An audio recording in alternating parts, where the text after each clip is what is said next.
Capitale umano, casa e lavoro. Sono queste le parole chiavi del piano di Confindustria Veneto Est per l'attrattività del territorio regionale. Un piano concordato e firmato assieme a Regione del Veneto nel corso della prima Assemblea Generale Pubblica dell'area metropolitana Venezia, Padova, Rovigo, Treviso. È il momento del coraggio, ha detto il presidente di Confindustria Veneto Est, Leopoldo Destro. È il momento di attuare grandi riforme necessarie per lo sviluppo.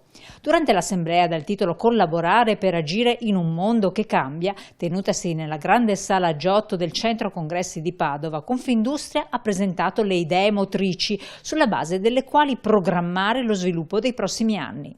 Le tre macro aree che noi individuiamo senz'altro come le tre macro aree di problematiche o di opportunità future sono sicuramente quelle legate alla demografia, al tema della transizione digitale e della transizione innovativa ed infine il tema della sostenibilità. Queste sono le tre grandi macro aree, macro sfide che guardano al futuro.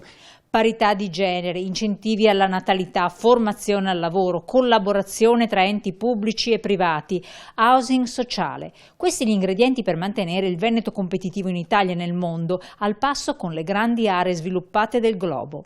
Da queste priorità è nato l'accordo quadro con la Regione del Veneto, un patto pubblico-privato senza precedenti, in cui 5.000 imprese associate e gli enti regionali lavorano in sinergia per migliorare logistica, infrastrutture e attirare investimenti esteri. Alla luce del fatto che mancano lavoratori, per avere i lavoratori bisogna farli venire da fuori e bisogna creare le condizioni affinché riescano a stabilirsi qui economicamente in maniera vantaggiosa o quantomeno sostenibile. Dall'altro però questo accordo prevede anche altre collaborazioni rispetto alle infrastrutture, all'attrattività, quindi al dare al Veneto, continuare a dare al Veneto questo standing internazionale in maniera tale che possa essere sempre attrattivo anche rispetto ai capitali stranieri. Alla prima Assemblea Generale Pubblica di Confindustria Veneto Est sono stati rappresentati gli interessi di 270.000 collaboratori con 1,5 milioni di occupati, capaci di produrre un PIL aggregato di 86 miliardi di euro.